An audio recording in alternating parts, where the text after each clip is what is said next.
Olá, sejam bem-vindos a mais uma videoaula e hoje nós daremos continuidade às classes gramaticais. Nós vimos, demos início na nossa aula passada e vimos que elas são 10. Nós já vimos sobre os substantivos, os adjetivos, os pronomes, o numeral e o artigo. E hoje nós falaremos sobre essas 5 classes, que são o verbo, conjunção, interjeição, preposição e advérbio. Para começar, a gente vai falar sobre o verbo. O verbo, na língua portuguesa, é aquela palavra que indica ação, estado ou fenômeno da natureza. Tá? Nós temos aqui alguns exemplos, que é a frase Lucas corre muito, eu tenho a jovem estava feliz e eu tenho chovia muito no parque. Tá? Eu tenho aí os exemplos de os três tipos de verbo. Um verbo de ação, eu tenho um verbo indicando estado ou modo, e eu tenho um verbo indicando o fenômeno da natureza, tá? Na primeira frase, Lucas correu muito. Lucas corre muito. Eu tenho o verbo, do verbo correr, e essa palavra correr, ela indica uma ação, que Lucas, ele se movimenta e faz uma ação. Então, eu tenho um verbo de ação. Eu tenho a segunda frase. A jovem estava feliz. Eu estou dando o modo, a característica que a jovem estava. Então, eu tenho um verbo de estado ou modo. Esse verbo de estado ou modo, ele fala da característica do verbo no momento em que eu falo. E aqui, chovia muito no parque. Eu tenho o verbo chovia, que é do verbo chover, e ele indica que um acontecimento, um fenômeno da natureza. Então, esse é o verbo que indica fenômeno da natureza. Aqui também nós temos os tipos de verbos regular e irregular. O verbo regular é aquele que ele permanece, o radical, em todas as conjugações. Vamos relembrar o que é o radical? O radical nada mais é do que a raiz das palavras. Ou seja, é aquela parte da palavra inicial que ela se repete em todas as formas da conjugação do verbo. Então, eu tenho o regular, que é aquele que o verbo continua com a sua raiz, com o seu radical, quando eu conjugo. E tenho os verbos irregulares, que ele não continua com a sua raiz. Vamos aqui para os exemplos. Então, o regular não sofre alteração. Olha aqui o verbo amar.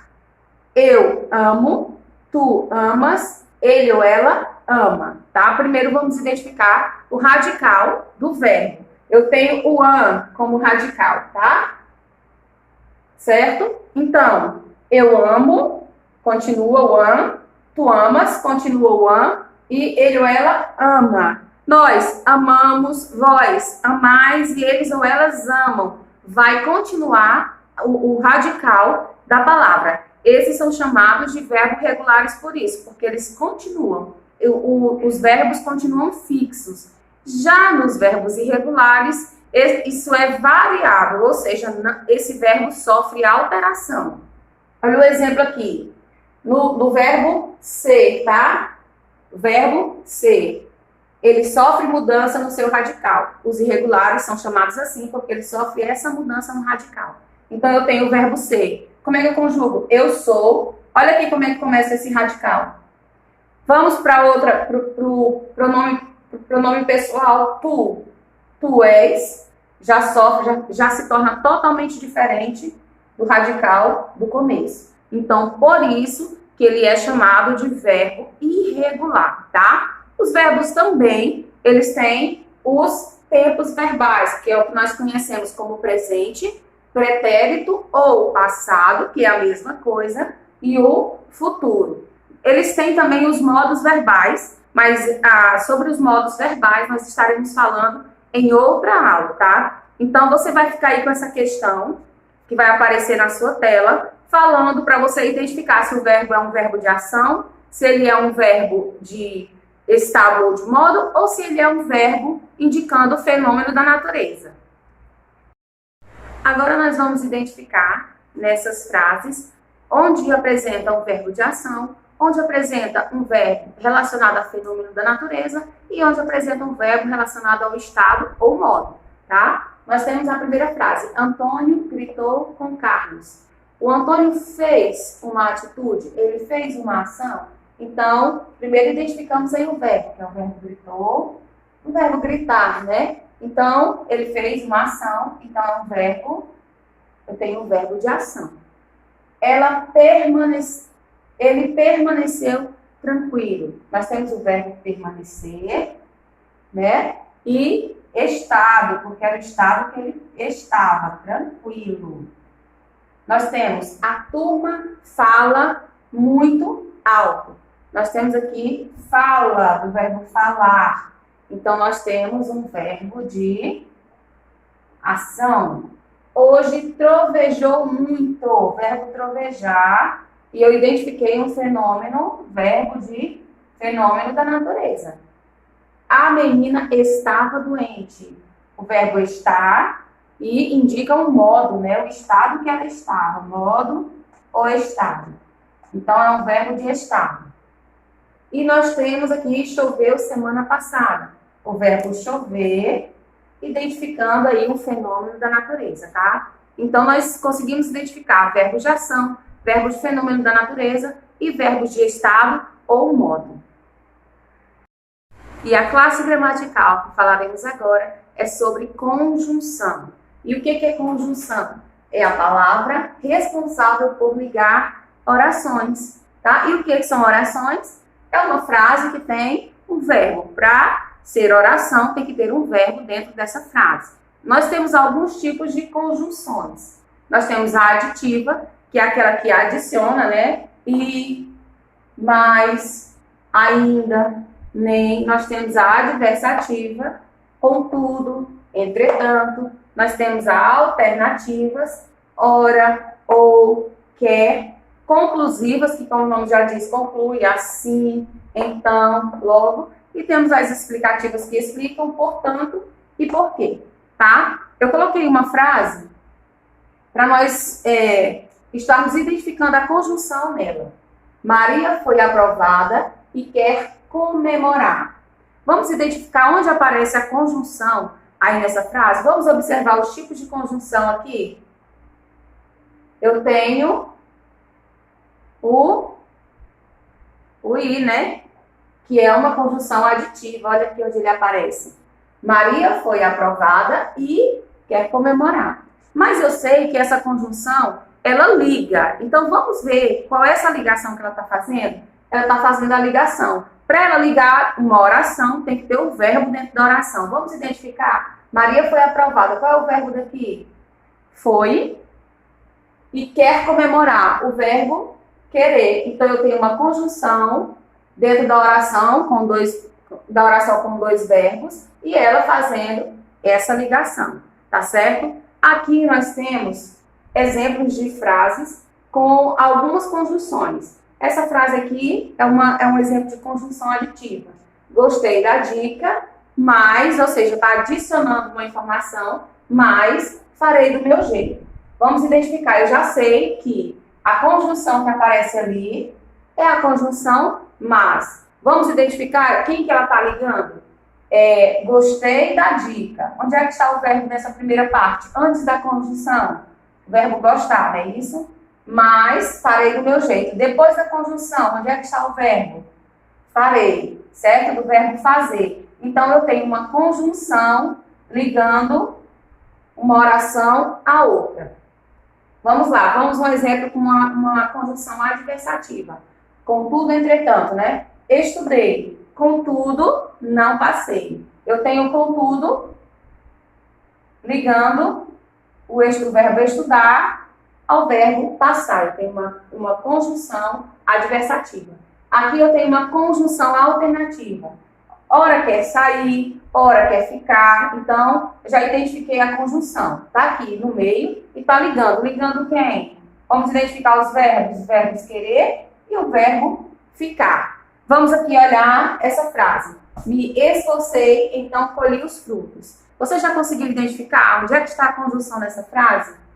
Olha lá. Conclusiva, então Quem que ela tá fazendo? Quem que ela liga aí nessa frase, nessa oração? O verbo esforçar com o verbo colher. E a nossa última frase, com uma conjunção explicativa, nós temos: não viajarei porque estou doente. Onde é que está a conjunção? Conjunção explicativa. Nós temos aí o porquê, que nós usamos para explicar alguma coisa. E qual é a ligação que ela está fazendo? Do verbo viajar, né, com o verbo estar. Tá certo? Vocês vão estar vendo aí uma charge para vocês identificarem as conjunções que existem nessa charge. E aí na sua tela você tem uma charge que o amigo pergunta para o outro: e aí, vai fazer a prova do Enem? E o outro responde: não, vou fazer nem trabalhar e nem estudar. Você pode observar aí que aí você tem uma conjunção. A conjunção nem, que é uma conjunção aditiva, ela ela dá uma informação a mais. Ou seja, ele diz: olha, eu não vou fazer a prova do Enem, eu nem vou trabalhar, e ainda dá mais outra informação, e nem vou estudar. Então, essa é uma conjunção que nós chamamos de conjunção aditiva, porque ela dá uma informação a mais dentro da oração. E nessa classe gramatical chamada interjeição, nós falaremos de uma classe que nós utilizamos muito no nosso dia a dia, porque expressa emoções. Então, essa classe gramatical vai falar das palavras que expressam sentimento e expressam emoções, tá? São palavras que expressam sentimentos, surpresas e etc. E nós temos, né, ela se divide, aqui só tem algumas das interjeições, mas tem muito mais que isso. Nós vamos estar estudando sobre isso depois. Tem interjeição de advertência, que é aquela que nós falamos, né, cuidado, devagar, calma. Tem aquela de afugentamento, que é aquela de colocar para afastar. Normalmente a gente usa muito com animais, né? Fora, passa, rua, show. Nós temos aí a interjeição de alegria, oba, ó, viva, né? Alívio, ufa. Nós temos aí uf, arre também, de animação, força, vamos, ânimo, coragem. E nós temos aí o de dor, que é ai, ui. Então, são palavras que expressam sentimentos. Eu não sei se você observou, mas todas elas têm a exclamação. Por quê? Justamente por isso. Por expressar esses sentimentos. Então, como o ponto de exclamação é um ponto que a gente utiliza quando nós expressamos a maioria dos nossos sentimentos, então todas as interjeições elas vão vir pontuadas com o ponto de exclamação.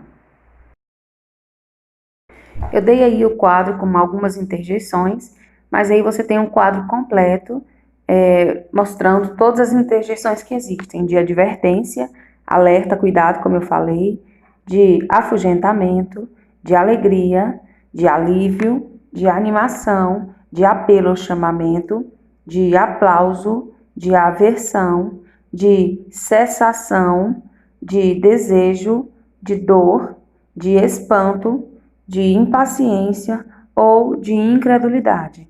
Essas são as nossas interjeições. Esse quadro está completo. Bem, agora nós veremos aí a penúltima classe gramatical, que é preposição, tá? O que é preposição? São palavras que ligam dois vocábulos diferentes.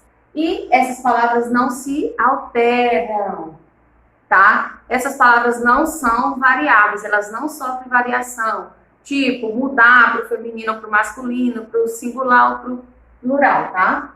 E ela dá sentido e dependência, pois sem ela a oração fica incompleta. A preposição, ela vem em uma oração para dar um sentido completo a essa oração. Se eu retirá-la dessa oração, a oração fica sem sentido. Eu queria que vocês olhassem aqui essa frase. Eu espero você casa. Quando eu falo assim, eu espero você casa, só da gente ouvir, né, essa frase, a gente já sabe que falta algo, né? Então, a preposição está faltando para tornar esse sentido completo na oração. Eu espero por você em casa. Então, eu tenho por e em como preposição, completando o sentido dessa frase. Vou viajar para o Canadá. João, tudo aconteceu rápido. Se eu ler só essa frase dessa forma, João, tudo aconteceu rápido, fica sem sentido. Então, eu vou colocar aqui uma preposição segundo. Segundo João, tudo aconteceu rápido. Então, a preposição vem, né, para tornar a frase no sentido completo, para completar com uma palavra que não varia. E vocês vão ver aí na sua tela o quadro das preposições mais utilizadas. E agora, na sua tela, você tem algumas preposições que são utilizadas para dar sentido completo a uma oração. Até, após, por, sobre, ante, contra, desde, entre, perante, sobre, a, com, de, em, para e sem. São as preposições mais utilizadas na língua portuguesa. E agora nós vamos para a nossa última classe gramatical, que é a classe gramatical advérbio, que assim como a preposição, ela também é uma palavra invariável, ou seja, ela não muda e expressa uma circunstância. Essa circunstância pode ser de lugar, aqui, ali, certo? Pode ser de tempo, de hoje, ontem, amanhã, de modo, que é a forma que está, né? De dúvida, de certeza, como o nome já diz, expressa dúvida ou expressa certeza, de afirmação, de negação e de intensidade, muito, mais, menos, tá? Ela modifica o verbo ou o adjetivo de uma oração. Nós temos aqui, a apresentação foi muito emocionante. Eu tenho aí a palavra muito, que é um advérbio de intensidade. Cadê? Intensidade. Tá aqui. É um advérbio de intensidade, porque ele mostra a intensidade. Esses advérbios de intensidade são aqueles muito, mais, menos, tá? Então, essa palavra muito, ela modifica, acrescenta uma informação a mais para o adjetivo emocionante, tá? Então, não foi só emocionante, a apresentação não foi só emocionante. A apresentação foi muito, advérbio de intensidade, muito emocionante, porque ela modificou o adjetivo. Hoje comi um bom almoço. Lembra que eu falei do advérbio de tempo, que identifica o tempo na oração? Então, eu tenho hoje como advérbio de tempo. Não me pergunte minhas razões. Eu tenho um advérbio aqui de negação, mudando totalmente a oração, porque se eu tirar o não, a frase fica totalmente o contrário, né? Se eu tirar o não, fica me pergunte as minhas razões. Mas como eu deixei o não, ela modifica totalmente aí a circunstância. E eu tenho aqui, eles vivem ali, como eu já falei, advérbio de lugar, identificando lugar, certo? Então, esses advérbios, vocês vão estar vendo um quadrinho que vai estar passando aí para vocês, de algum dos tipos de advérbio, e logo mais nós vamos estar fazendo uma atividade relacionada aos advérbios. E nós temos aí na tela alguns dos advérbios sublinhados. Talvez ela viaje. Eu tenho talvez como advérbio de dúvida. Não irei ao passeio. O não como advérbio de negação. Gosto de quem fala bem. O bem como advérbio de modo. E sim, posso ir com você. O sim como um advérbio de afirmação. Bem, pessoal, então aqui nós encerramos o nosso conteúdo sobre as classes gramaticais. Hoje foram dadas as últimas 5 classes gramaticais que faltavam e a gente se encontra então na próxima aula, tá certo? Tchau, tchau!